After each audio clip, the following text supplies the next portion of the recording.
The greatest rivalry in sports didn't really deliver on Saturday. Kenton Gibbs from Locked On Wolfpack is here to talk about some of the games that are going over Saturday and why UNC can't hold a candle to teams that are ranked in the top 25, or more importantly, teams that just might be better than them.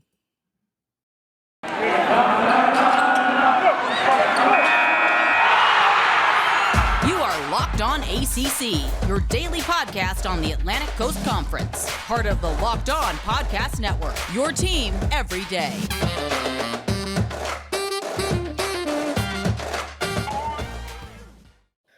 What's going on, everybody? Welcome to today's edition of Locked On ACC. I am your host, Candace Cooper, joined by Kenton Gibbs here of Locked On Wolfpack. Today's episode is brought to you by BetOnline. BetOnline has you covered this season with more props, odds, and lines than ever before. BetOnline, where the game starts. Kenton, how are you feeling? How was your weekend? My weekend was pretty good. It was pretty good. Had a little bit of traveling for work. Just got back in town, so everything is everything. I can't complain. How about yourself? Good. What city were you in? I was down in Houston. So. Oh, nice. Living the dream out there in the Lone Star State, Longhorn State, Lone Star. One of those, you know, way down yonder. well, listen, now that's the second time you done misspoke this episode, because they're calling the Battle of the Blues the greatest rivalry in sports. Not exactly sure about that. What's the greatest rivalry in sports to you? I mean, there's a lot that can be a contingent. I don't think you can have one greatest. I think it's a lot like basketball players, to where like you can't just have one GOAT. There are multiple players that, you know, I mean, if you're talking pure hatred, I don't think that UNC Duke gets it done. I don't. Pure hatred? Are you sure? Because my mentions the other day when I put out one tweet saying, why do people think that UNC should honor Coach K, went nuts. But that's why I say there isn't enough hatred here, because the fact that there was even a thought of, maybe they saw him. And I believe that did Duke not honor Roy Williams or Dean Smith? It was one of those two. First of all, let's tell the story. Dean Smith passed away, so there was a moment of silence for him. And they wore Dean Smith shirts the next day, didn't they? I really want people to stop acting like death and honoring somebody retiring is the same thing. I need us. I'm not saying that I'm not saying they're the same thing. What I'm saying is that shows a level of like underlying, like, you know, I hate you, but there's like a little bit of respect there. Do you think that Michigan fans will wear Woody Hayes shirts after he passed? You think that would have happened? You think that's the thing that happened? You think Ohio State fans are going to wear Lloyd Carr shirts or wore Bo Schembechler shirts? No, absolutely not. Absolutely not. You know, again, if you're talking about, well, you know, it's not about the hatred, it's about high-level competition against one another. There's an argument for that there. But then you've got a lot of other rivalries that may not have the history, but high-level competition against one another. But if you say it may not have the history, then by strength, you're saying it's not the same thing. So if history is all that goes into making it, there are rivalries with as much, if not more, history. Packers Bears, for example. I'm not talking about the extent of it. I'm talking about the closeness and the level of excellence that are behind it, like you just mentioned. Oh, well, okay. Well, if those are your parameters, then yes, nobody has that as close of a proximity as much. You acting as if I'm the gatekeeper of parameters for greatest rivalry in sports, and I'm literally telling you, well, damn, ESPN owes us a retract. Oh yeah, ESPN, the same ones who put Anthony Davis in the top 75 players ever and left out Dwight Howard.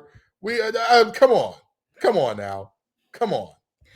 Anywho, guys, welcome to the show. Thanks so much for playing. Didn't know we were going to start this way, but I clearly knew what I was getting into by having a Wolfpacker join and talk about Carolina and Duke rivalry. Either way it goes, it wasn't much of a game, so I guess this is about as extended the conversation we can have for what happened in Chapel Hill on Saturday night. Duke winning 87-67, led the entire strength of the game. Love playing the villain narrative. Coach K in his final matchup in Chapel Hill made sure that he left with a great sour note for those Tar Heel fans. Point to say, Carolina has lost by 20 points or more to several teams that are in the top 25. This isn't their first rodeo of getting dog walked, and yet and still people are considering them an NCAA tournament team, which makes me wonder if politics alone, strength of name alone, has to be one of those factors, or it might just be a down year for college basketball. I mean, I think it's a bit of both. Obviously, the name matters. The name matters. There will always be teams that get in because of they have a marquee player who is on the team that they know. Let's be honest. When it comes to bubble teams, money matters. Like when it comes to 1, 2, 3, 4, 5 seeds, there's nothing you can do about that. That team just is who they are, and there's no way of denying them. But when you get down to around 11, 12, 13, and you're talking about, well, this is probably going to go to an automatic bid. But for the few play-in bids, let's look at some of the bottom names in the play-in bid. It's always going to go to the players and coaches that are going to bring in the most money. And UNC is one of those schools that they're going to bring in a lot of money. Well, certainly enough, Carolina will have to hope that politics are on its side as they are looking to finish off the rest of the season against some really good matchups. They are currently 19-7, looking for their 20th win, and they have to keep eyes forward 16-7 as they look forward to playing a really decent Clemson team who put up a fight against Duke.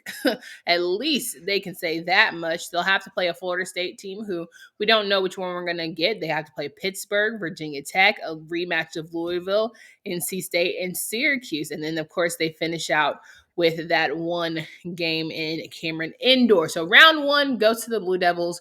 Round two, it'll be Coach K's final game in Cameron Indoor. And I most certainly want it to just be a game, for the love of God. Just let it be a game. That's all I ask. I mean, I think the problem is Duke does well all the things that Carolina struggles with, and Duke stops well all the things that Carolina does well this year. Baycott is the big name guy. He is the steadying force that keeps this ship right.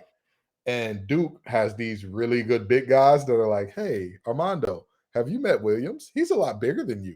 Figure it out. And he couldn't. I mean, he realistically could not. But it wasn't just on him. But the reality is he is a guy who in big games, they're going to need him to go for about 15 and 10 or so. I don't think he can get that done against Williams. I don't think he can. I don't think he can get done against any big man that is better than him while we're playing. No tea, no shade. I just have seen it on paper throughout this season. But that's the thing. If we're talking about big men that are better than him, how many are there? I think that there are about in the ACC or in the country. And I think there are 25 to 30 in the country that are like solidly head and shoulders. I don't even think 30, maybe 20, 25 that are head and shoulders better than him. And that's across the country. 20 to 25 big guys that are better than him in the nation. In the ACC, I think there are maybe off the top of my head, without trying hard here, I think we can name 3 to 5. Okay. So I mean, and mind you, of that 3 to 5, multiple are on Duke. So that's that's going to be a problem for him in that matchup. He wasn't the issue. It was RJ and Caleb. If we're calling people out, it was the front court. The back court had a terrible game, like straight up.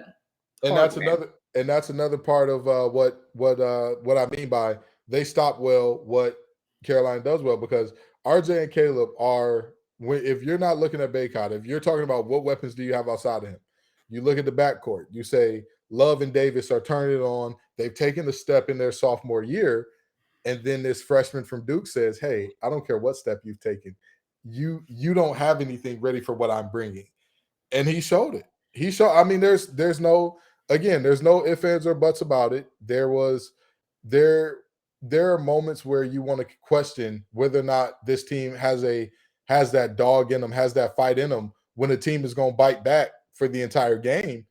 And I mean, I'm not the only one questioning it, because Leaky Black has said the same thing. So, there is a good amount of the fact that yes, their guards are young, but they're good.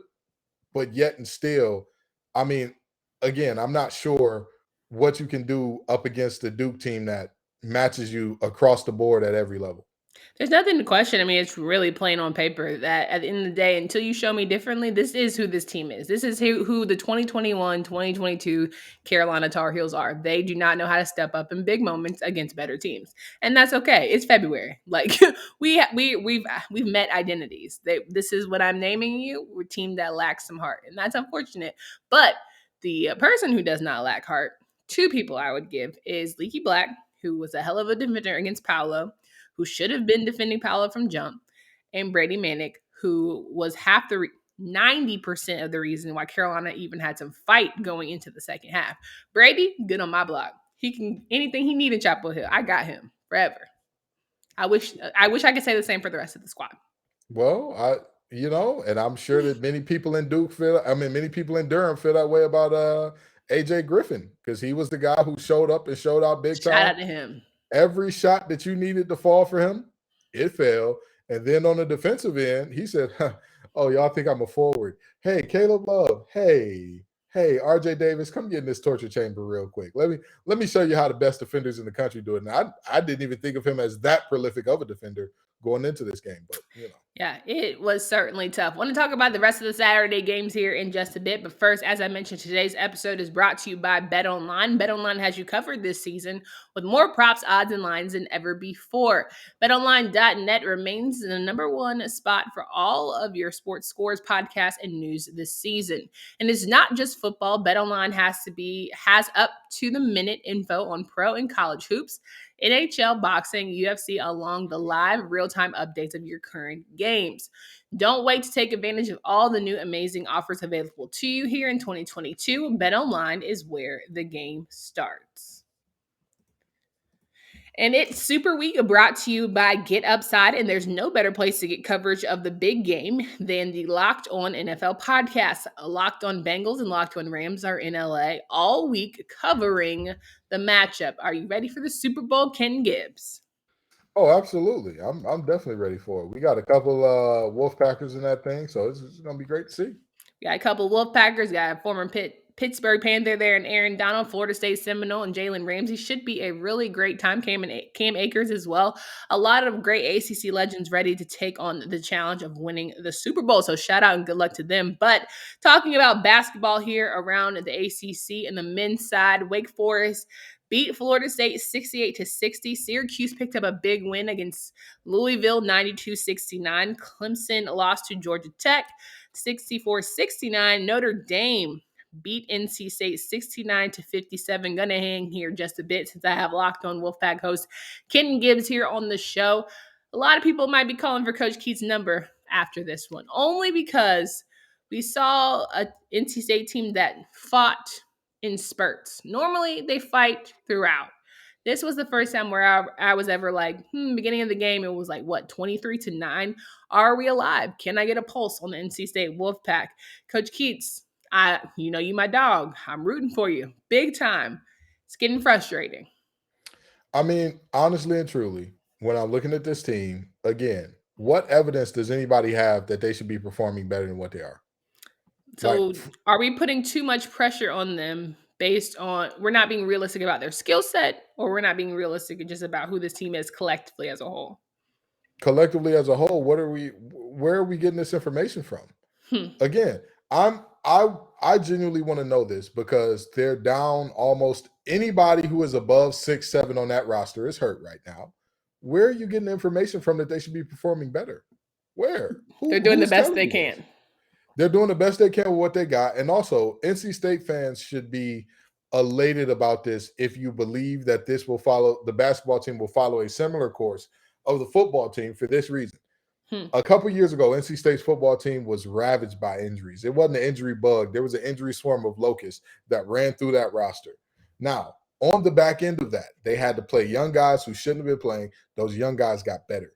They learned what needed to be done to compete at a high level in the ACC.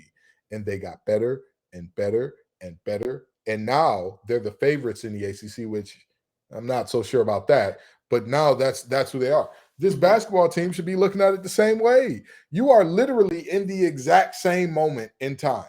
Think about it this way. In football, Florida State, Jimbo left. Clemson, all of a sudden, I don't know what happened, but overnight, all their coordinators leave. Their quarterback can't throw the ball past 10 yards. Okay. In basketball, Roy is gone. Coach K is gone. Petrino's gone. Or Patino? Is it Petrino or Patino? Patino. Patino's gone. The only one you got to worry about is UVA. And even with UVA has a couple years where they're really good, and then they have a couple so-so, and then a couple where they're really good, and then a couple that are so-so. So if I'm Wolfpack Nation, of course, you're not excited by seeing your team lose. Nobody should ever be excited about watching their team lose. But the potential that this is part of a process to becoming really, really good should be exciting. Now, can Keats turn it around the way that Dorn has? I'm not sure. But I would not be, at the end of the day, Boo Corrigan said this is our guy for the rest of the year. So his seat ain't hot yet. Well, Boo can, of course, really back up Keats, which I feel like after the NCAA scandal that was over their heads, we've seen that, with other schools, you give people a little more grace. You see Manny Bates' injury, a reason why you extend a little more grace. I think what is going to be the metric for what makes people say, all right, we have a good team, but he's not that guy when it comes to Coach Keats. I mean, I look at it like this. At the end of the day, this game saw a barely healthy, or not even healthy, injured Ebenezer Dewana go out there. Jalen Gibson starting. Jalen Gibson, who the first game that he had to start against Syracuse, almost made me retract my slander. Now, he almost made me retract all my slander saying he's not a good player. But the reality is, with him and 3/4 of Dewana in your front court, who in the ACC are you going to beat? Who? Like, that's just the reality. You look at Manny Bates, one of the most feared shot blockers in the country, gone. You look at Ernest Ross, the very promising guy that everybody said had a better ability to shoot the ball than he's shown to this point, gone. You look at Ebenezer Dewana, who was injured in that game, and then you got Jalen Gibson as the only one that's healthy. Even if Jalen Gibson was an all-star, you still are looking at a very tough time with him being the only big, and then you've got Jericho Helens behind him, who also got hurt in the Duke game. I mean, in the Notre Dame game. Like, again, what are y'all telling me that there are times where Keats needs the blame? For sure. The Florida State game, that timeout to stop a fast break led by Darian C. Brown when you're down 2 points, no sense whatsoever. He deserves every bit of criticism for that. The same way I said Dino Babers deserved criticism for his clock management, losing Syracuse some games. I'm fine with that. But to be upset at them losing with the current health of the team, why? Why are you wasting your energy in that way? I don't disagree there. I also think Notre Dame is just a team that can turn it off and on. It's a team that certainly should be in the conversation when it comes to who is at the top of the ACC, and they're desperately trying to squeak their way into the NCAA tournament and dance in March. So I think it's just when it came to the matchup, it was a mismatch because when Notre Dame's on, they shoot the lights out. They're certainly a team that nobody can really compete with. They also made some really good second half adjustments by starting to play zone defense that really helped the Irish in the long run. So when I say coach criticism, it was about more so the second half adjustments that weren't really made, or when you see something happening, you don't then make some switch ups yourself. And again, I'm all for criticizing Coach Keats for his lack of adjustments, right? It shunned its ugly head once again. But you're and the biggest criticism I would have of Keats is the inability to get top recruits on campus. Because to me, you cannot be a team that is both undersized and bad at shooting. Those two cannot exist in the same space. Mm-hmm. If I'm gonna be bad at shooting, at least let me be bad at shooting with a bunch of really long, really big guys that, hey, you know what? We're gonna have nights where we can't throw a rock in the ocean, but we're gonna beat you on the boards by 10 rebounds every night. Okay, you know what? We got an undersized team, but every now and then we're gonna get hot from the three, or regularly rather, we're gonna be a really good 3-point shooting team. And you got to hope for a cold night to beat it. That's not the case here. But with that being said, I mean, again, this team was just decimated by injuries coming into this game, and at the end of the day, you're expecting high level performances out of who that was on the court, like who that was there and played the entire game. Are you expecting, hey, this player needs to show up and dominate? Fair enough. Darian C. Brown. Yeah. Terquavian Smith? No? Yes, both of them. Yes. I think they're both NBA level type of stars to come for sure. And they combined for 33 points. Yeah, they're doing it. You just need more than two. Exactly. You need more than two. It's a 5-man game. Okay, that's good enough there. A couple more men's games that I want to go over here in just a bit. But as you know, this is the new year, and we want to make sure that you get right this time of year. You pretty much have given up on your New Year's resolutions, but not this year. You're trying to stick to them by eating right thanks to Built Bar. It almost feels like it's not really a resolution because you actually enjoy eating this really good treats. Have you tried Puffs? If you haven't, you're missing out on Built Bar's best tasting bars. Puffs are the first ever protein infused marshmallow. They're fluffy, they're marshmallowy. They're not just a protein bar, they're a treat. They're 100% covered in real chocolate. Puffs are a fan favorite with some incredible flavors: yummy cinnamon churro, coconut marshmallow, banana cream pie. So good. These are going to be your new favorite. I can guarantee it. All of Built Bars are, again, 100% covered in real chocolate. Yes, and that's Puffs included. High calorie, low protein, low calorie, high protein. Definitely want to get that right. Replace your candy bars with these. They are better. Go to built.com and scroll down to macros chart. You'll be blown away. High protein, low cal, high fiber, low carb. Go to built.com, use promo code LOCK15 and get 15% off your order. Use promo code LOCK15 for 15% off at built.com. All right, we're wrapping up the show here with Kenton Gibbs from Locked On Wolfpack. Make sure you guys check out his podcast. After you make Locked On ACC your first listen, make Locked On Wolfpack your second. Virginia beat Miami, a team that was certainly sitting pretty with McGusty and Isaiah Wong, and yet the Hurricanes have found themselves falling into the ACC standings. Virginia, a team that has had an up and down year, picked up a big win, and then Virginia Tech beat Pittsburgh 76-71. So as it stands right now, Duke is in sole top position for the men's ACC conference standings. Okay, then you have Notre Dame, Wake Forest, Miami, Carolina, UVA, Florida State, Syracuse, Virginia Tech, Louisville, Boston College, Clemson, Georgia Tech, Pitt, and NC State. Never thought I would see NC State at the very bottom, but that's just me. Okay. Let's just skip past that. Okay, we're gonna keep rolling. Keep rolling. Cool. Yes. Cool. So Duke sitting at top, finally where we knew they would always be. Had a little shaky ground there just a bit. Only have a couple games left here for the rest of the season. Duke and everybody else. And who do we feel like it might squeak in when it comes to NCAA tournament? I feel like the top. I want to say 5 and Impossible. This is spades right here. Yeah, that's what it's looking like. I think that Duke is a lock. I think Notre Dame is a lock. I think Wake Forest is a lock. I think Miami is a lock. Tar Heels, we just discussed it. They're big. They're going to get a lot of viewers. They have a large fan base. They're going to bring in the NCAA tournament a lot of money. And also, let's not just say the money aspect of it. They have some really quality wins. Whether or not we want to admit it, they have some quality wins, okay? They may have gotten – exactly. But, I mean, I believe – oh, no, they didn't beat Miami. Have they beat Miami? No, they didn't. Okay. Well, they have some quality wins. Early season beating Miami. They have – Why do you keep saying that? Don't say that. I don't know why I keep saying that. Michigan, you're right. They beat Michigan. UVA may turn into a tournament team here. But, yeah, they've got I mean, hey, even if they're not super quality wins, even if they don't have any, what's the word they're talking about? Quad 1 wins. Even if they don't have any quad 1 wins, they have zero. Even if you have no quad 1 wins, enough wins outside that quad can get you in. And the teams that they got whooped by: Purdue, Tennessee, Duke. Now, teams they got mollywopped by: Wake Forest, Kentucky, Miami. All tournament teams. Tournament teams, you know. Cool. I mean, hey, all your losses are the tournament teams. You can live with that.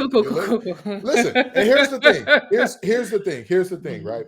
I don't think that when you talk about the politics and when you talk about the viewership and all that, one thing that you always got to remember is if there can be a way made for certain teams to get in, if there can be a way made, if a team has the number 1 point guard in the nation, that player is going to go to the NBA next year, and they can find a way to force that team into the tournament, they will.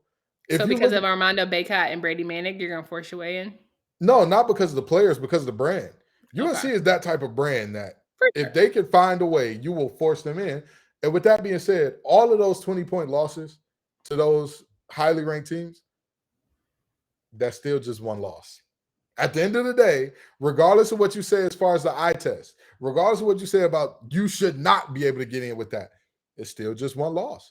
And if they end up finishing out this season strong, finally getting a quad one win, possibly winning a little bit in the ACC tournament. There's no way you keep them out, even if they continue with their current pattern, just beating bad teams, losing to all quad ones. They will still get it.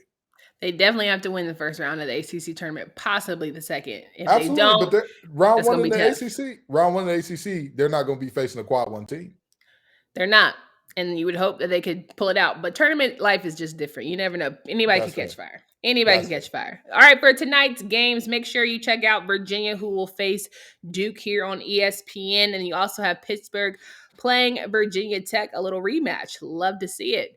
Nice little play on Saturday, then play on Monday there. I hope they all, I don't know, they probably had to travel to their school, so that's a lot and sort of a waste. Probably should have just done a doubleheader on Saturday, Sunday, but either way, I'm just talking. Now, on a Sunday, we saw some really good women's games. Louisville beat Syracuse 100-64. North Carolina mollywopped Miami 85-38. Florida State pulled out the upset against Notre Dame 70-65. Virginia Tech beat Boston College 85-62. And then we didn't really get to wrap up here as we were recording previously, but Clemson played Virginia and Wake Forest played Duke. Big Monday night games for ACC women, Georgia Tech and NC State. NC State trying to get back on the horse as they, took that Notre Dame loss, but were able to figure things out. Getting things together. Figure things out against Florida State, and now they're trying to make sure that they beat another top 25 program in the Yellow Jackets. Feeling good about that, Mr. Gibbs? I think that this game is a little bit better of a situation because it's not as many games as closely packed as that Notre Dame game was, or they're traveling the same type of distance. But with that being said, I mean, it's the ACC. The ACC men's side may not be carrying the torch for what they're supposed to be, but those women are balling. And with that being said, how confident am I in NC State in this game? On a scale of 1 to 10, I give it about a 7.5. I think that front court of Georgia Tech is massive, led by Cuba. She is a tough out for anybody, and it's going to be the same thing for Alyssa. That's the reality. I think that the deciding factor in this game will be, can NC State turn them over? Can NC State speed up the pace? Can they find a way to not fall into Georgia Tech's game? And even if they do, can they find a way to just make enough plays? Because Georgia Tech is a team, I don't know if they have the scoring power to keep up, but if they make it slow and muddy and messy, they could make something happen. I think it's interesting. I feel like NC State, maybe even Louisville, is the type of team similar to Duke where everyone gets their best, right? Everyone gets their top level of play. And so, of course, you're going to have to be great every time you go out. So I'm really excited to see this game. I think it's going to be really two great teams going head to head, and really, like you said, front court matchups between Kunane and Kubai. There it is. Going out there on Monday night. So make sure you guys check that one out. Kenton, it's always a pleasure to have you here on the show. Can you please remind folks of where they can find you, follow your work? It's great to be here. You can find me at LO_Wolfpack on Twitter. You can find me on Locked On Wolfpack wherever you're listening to this.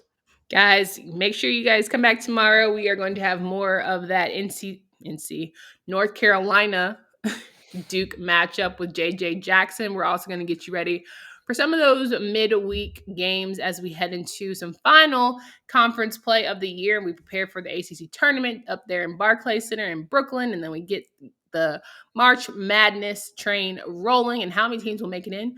You'll have to find out at Locked On ACC on Twitter if you want to follow us there. Make sure you subscribe on YouTube, and if you want to get in on the betting action, make sure you listen to the Locked On Bets podcast, available wherever you listen to podcasts with Candace Cooper and Kenton Gibbs. Until next time.